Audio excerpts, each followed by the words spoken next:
Hey, I'm Nate Bargatze, and I'm excited to be the cover model. That's what they called me, a model on the next Parade magazine.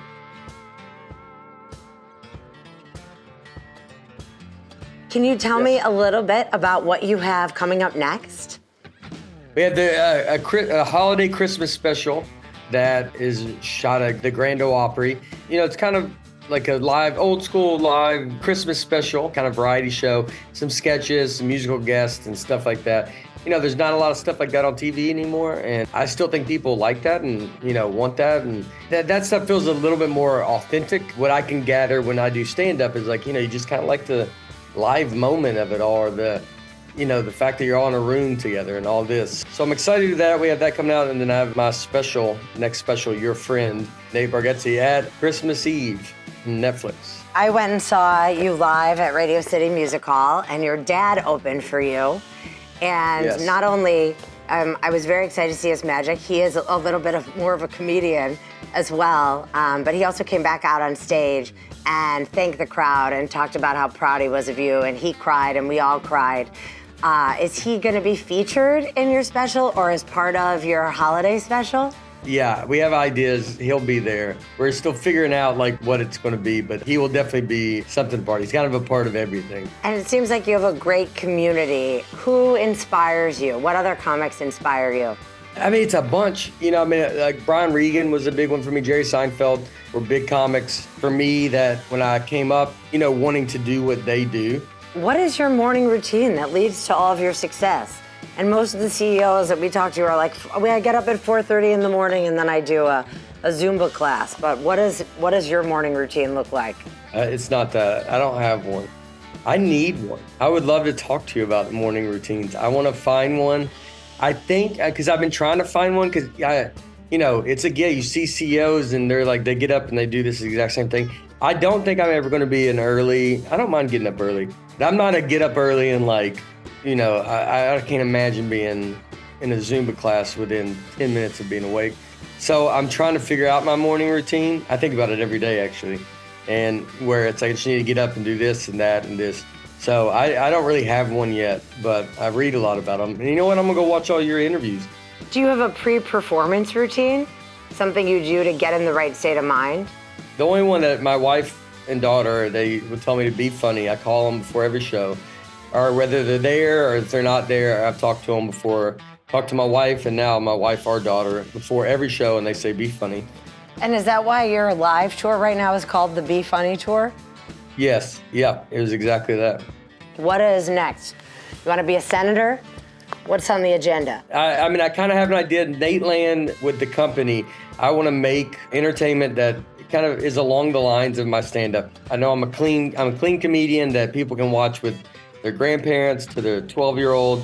I'm not making entertainment specifically like for kids, but I don't want you to have to be uncomfortable with your family, and I want your family to be able to come to this. And so with Nateland, my goal is to eventually be able to make that and be producing and making shows, stuff that I don't even have to be in, just really building a world that, you know, an audience can come and trust and know what to expect and just create entertainment for them. Like 90s TV, like, you know, you want to go back to kind of how movies were, and which I know everybody says that, but I think there's a world where, you know, that is missed. Not everything needs to be super complicated, and not everything, some movies and entertainment need to be just a break from, you know, your regular life. If you could go back and star in any remake of any old movie, what would it be? Ghost of Mr. Chicken. That was like one of his Don Knotts. It's an old one. I love Don Knotts. I don't think I could do what Don Knotts does. So they would probably still go with Don Knotts, to be honest. I would go back and they go, I know, even though I traveled back in time, they would go, nonetheless, we're going to stick with Don Knotts. That's the stuff that I kind of loved. It was like just super fun and silly. And as we're around the holiday times, I know that you say that your wife doesn't actually follow through and get you the things, but what's on your list? What do you hope she intends to get you this year? Is there anything? You know, it's hard. When you get older, that's the hardest part, is you're like, I don't know what I need. I always think I like weird stuff. You know, someone gets me a briefcase. I'm thinking about being a briefcase person.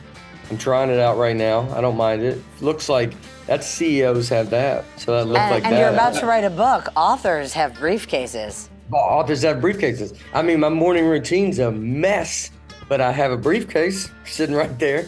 So there's something. What is your favorite order at a fast food order or chain restaurant order? McDonald's, number one, no onions, Diet Coke, and a little filet fish side sandwich. It's just a side sandwich? Just a side sandwich, and there you go. The meal, you go, no. Sometimes you're like, the meal, you're like, oh, I mean, if you've already done it.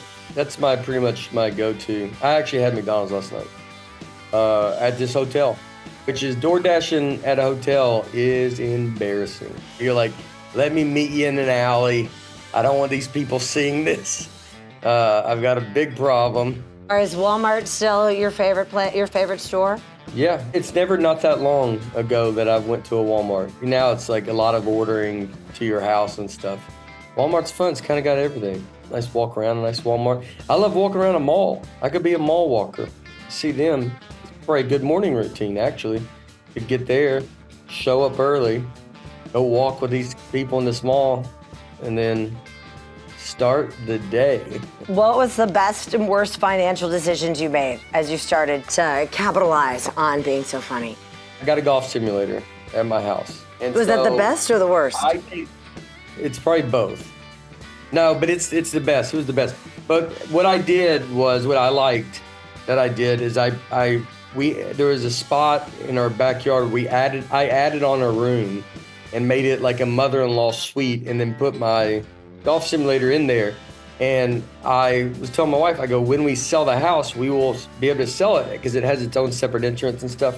So I was happy with that because the value that we spent in for the golf simulator and the construction of the room, we will get back because we have, an office space. The one that frustrates me the most, the Jack Nicholson's movie, One Flew Over the Cuckoo Nest? So one night I was like, I'm going to try to watch these movies that I should be watching that are real. People are, smart people watch this stuff. I bought it on Apple, and then it was like on Netflix, and I didn't see it. And so I see it every day on Netflix now, and I could have watched it for free. It was $5, but it's just the idea. I have it on this computer for the rest of my life. And I'm just like, why would I not check Netflix first?